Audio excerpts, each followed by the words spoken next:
नमस्कार पेरेंट्स, मैं सुमन ठाकुर स्वागत करती हूँ आपका आज के इस वीडियो में। आज के इस वीडियो में हमारे साथ जुड़े हुए हैं retired major general mister Sanjeev Dogra, जो कि मेंटोर हैं गुरुकुल एनडीए प्रोग्राम की। तो आइए आज हम बात करते हैं उनसे आज के एनडीए प्रोग्राम में जो उन्होंने ट्रेनिंग दी है, उनकी मेंटरशिप के बारे में कि आज का सेशन कैसा रहा, और बात करके उनसे जानते हैं गुरुकुल के एनडीए प्रोग्राम के बारे में। सर, बहुत बहुत स्वागत है आपका इस वीडियो में। सर, आज आपने एक सेशन लिया है, तो आज उसके बारे में कुछ बताइए।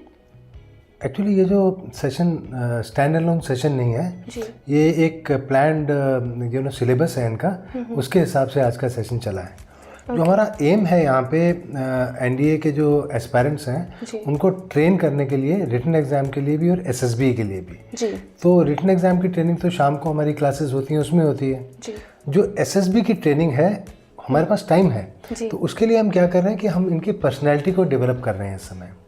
जब हम पर्सनैलिटी को डेवलप करते हैं तो उसको डेवलप करने के लिए जो हमारी 15 ऑफिसर लाइक क्वालिटीज़ हैं वो क्वालिटीज़ एक एस्पायरेंट के अंदर डेवलप करते हैं। तो जैसे अगर वो क्वालिटी हमारी सोशल एडजस्टमेंट की है तो पहले तो एस्पायरेंट को पता होना चाहिए कि सोशल एडजस्टमेंट क्या होता है है ना, उसका मतलब क्या है, उसका लाइफ में इफ़ेक्ट क्या होता है। जब उसको उसका मतलब और इफ़ेक्ट पता लगेगा तो हम उसको बताते हैं कि ये क्वालिटी आप कैसे डेवलप कर सकते हो। तो ये प्रोसेस है, और जो एक खुशी की बात यह है कि बच्चों में एंथुजियाज्म बहुत है। जब ये एनडीए की बात आती है और जब एनडीए की ट्रेनिंग की बात आती है तो बच्चे काफ़ी बढ़ चढ़ के इसमें हिस्सा लेते हैं, वो बहुत खुशी की बात है। तो मुझे बहुत अच्छा लगता है इनसे इंटरेक्ट करके। और इनका अपटेक लेवल भी काफ़ी अच्छा है। तो जो पहले ट्रेनिंग चली है इनकी यहाँ पे, तो उसका इफेक्ट भी इन लोगों पे काफ़ी अच्छा रहा है। ओके, तो सर जो एसएसबी की ट्रेनिंग आप देते हैं उसके बारे में कुछ बताइए। जैसे आप अभी टीचर बन के यहाँ पे आए थे जी। तो जब आपने टीचर की जॉब लेनी थी तो उन्होंने आपकी टीचिंग स्किल्स देखी थी जी। और आपकी एकेडमिक नॉलेज देखी थी सब्जेक्ट की जी। तो क्योंकि आप में एकेडमिक नॉलेज भी थी और आज में टीचिंग स्किल्स भी थे तो आप यहाँ सेलेक्ट हो गए जी। इसी तरह से जब कोई आर्मी में ऑफिसर बनने के लिए सिलेक्शन के लिए जाता है तो वो उसमें देखते हैं कि उसमें लीडरशिप क्वालिटीज़ हैं कि नहीं। बिल्कुल सर। और लीडरशिप क्वालिटीज़ डिफाइन करने के लिए 15 ऑफिसर लाइक क्वालिटीज़ बताई गई हैं। तो वो देखते हैं कि इसमें बच्चे में 15 ऑफिसर लाइक क्वालिटीज़ हैं कि नहीं, और अगर हैं तो किस लेवल की हैं। वो जज करने के लिए 3 तरीके हैं जी। एक इंटरव्यू है, एक ग्रुप टेस्टिंग ऑफिसर के टास्क हैं और एक साइकोलॉजिकल टेस्ट है। तो हम पहले तो उनको क्वालिटीज़ डेवलप करेंगे और फिर साथ साथ ये भी बताते हैं कि ये तीनों टेक्निक्स कैसे काम करती हैं। ओके, तो सर जैसा कि ये सारा प्रोग्राम आपकी मेंटरशिप के अंडर चल रहा है, तो जो फैसिलिटीज़ हैं यहाँ पे एनडीए एस्पिरेंट्स के लिए, तो आप अपने ओपिनियन से बताएं कि आप उनसे सेटिस्फाइड हैं क्या? हाँ, सेटिस्फाइड हूँ। क्योंकि देखिए, आपको एनडीए एस्पायरेंट पहले तो यहाँ फैसिलिटीज़ बहुत अच्छी हैं जी, मगर साथ ही साथ आपको फैसिलिटीज़ इतनी ज़्यादा, आपको एक एटीट्यूड और एक ना कल्चर रिक्वायर्ड होता है इस चीज़ जी सर, बिल्कुल। फैसिलिटीज़ के अलावा एक एटीट्यूड होना चाहिए स्टाफ में और बच्चों में, और एक लीडरशिप डेवलपमेंट का कल्चर होना चाहिए इंस्टीट्यूशन के अंदर।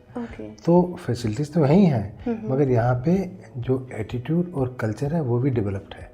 तो जिसकी वजह से लीडरशिप लेसन्स एम्बाइब करना लोगों के लिए, बच्चों के लिए आसान हो जाता है। Okay, so as per your opinion sir कि जो भी फैसिलिटीज़ यहाँ पे हैं, यहाँ जो एनवायरनमेंट एस्पिरेंट्स को दिया जा रहा है, दैट इज़ इनफ कि वो अपने ड्रीम को अचीव कर सकते हैं। यहाँ पे फैसिलिटीज़ भी हैं, एनवायरनमेंट भी है, कल्चर भी है और एक्सपर्टीज़ भी है। सब चीज़ें मिलती हैं तो बच्चा अच्छा करेगा। What good did you find in this NDA program, Gurukul NDA program? Gurukul का एनडीए, देखो सबसे पहले तो मैं आपको बार बार बताता हूँ कि नाम गुरुकुल है जी। तो गुरु का कुल, और जिस तरह की ट्रेनिंग यहाँ पे होती है तो यहाँ वैल्यू सिस्टम पे काफ़ी एम्फेसिस है जी। तो जो इंडियन वैल्यू सिस्टम है और जो बच्चे में अच्छी वैल्यूज़ आती हैं, चाहे वो बड़ों की रिस्पेक्ट करने की वैल्यू हो, चाहे सेंस ऑफ रिस्पॉन्सिबिलिटी की वैल्यू हो, चाहे डिटर्मिनेशन की वैल्यू हो, तो जो बच्चे में वैल्यूज़ आती हैं वो वैल्यूज़ बाद में जाके ऑफिसर लाइक क्वालिटीज़ को एनहांस करती हैं। तो यहाँ पे जो कल्चर है वैल्यू डेवलपमेंट का वो बहुत अच्छा है, जिसकी वजह से लॉन्ग रन में बच्चों को फ़ायदा होगा। चाहे वो एनडीए में जाएं चाहे ना जाएं, चाहे वो नीट का एग्ज़ाम करें या जेईई का एग्ज़ाम करें या ना करें, वो अलग चीज़ है। मगर जिस बच्चे में वैल्यूज़ डेवलप हो जाती हैं, वो घर में पेरेंट्स की रिस्पेक्ट करता है, बाहर सोसाइटी में सिविक सेंस के साथ रहता है, अपना जब उसकी खुद की फैमिली होती है तो वो बच्चों का भी ख्याल रखता है, तो वो उस तरह की क्वालिटीज़ डेवलप करके एक अच्छा सिटीज़न बन जाता है, अच्छा नागरिक बन जाता है। तो देखो, अगर अभी भी इतना बताने के बाद भी किसी को कभी डाउट होता है जी, या किसी को असिस्टेंस चाहिए, जो ऑलरेडी स्कूल में है उनको असिस्टेंस के लिए तो हम टाइम से उनको बताते रहते हैं। जी, and you will be very happy to know कि हमारे स्कूल में एक साइकोलॉजिस्ट भी आते हैं अलग से, जो बच्चों को साइकोलॉजिकल ग्रूमिंग भी करते हैं। और हमारे पास एनडीए विंग में जो प्रिंसिपल हैं एनडीए विंग के, वो भी काफ़ी वेल रेड और एक्सपीरियंस्ड हैं। साथ में जो पेरेंट्स हैं जिनको वो और जानना चाहते हैं कि एनडीए विंग की ट्रेनिंग कैसे होती है, उसको ज्वाइन करना कि नहीं करना चाहिए, उनको कभी भी आके जो एनडीए विंग के प्रिंसिपल हैं कर्नल पवन, उनसे मिल सकते हैं, उनसे बातचीत कर सकते हैं। और जो हमारे एनडीए विंग के कोऑर्डिनेटर हैं यहाँ पे, उनसे भी मिलके और गाइडेंस लेके और यहाँ की फैसिलिटीज़ का अच्छे से अच्छा वो एडवांटेज ले सकते हैं। तो आज हमने सर से बात करके जाना कि गुरुकुल एनडीए प्रोग्राम है क्या और कैसे उसमें बच्चों को ट्रेनिंग दी जाती है, कैसा एनवायरनमेंट दिया जाता है बच्चों को। तो सर बहुत बहुत धन्यवाद इस वीडियो में हमारे साथ आने के लिए, and thank you so much for being with us in this video.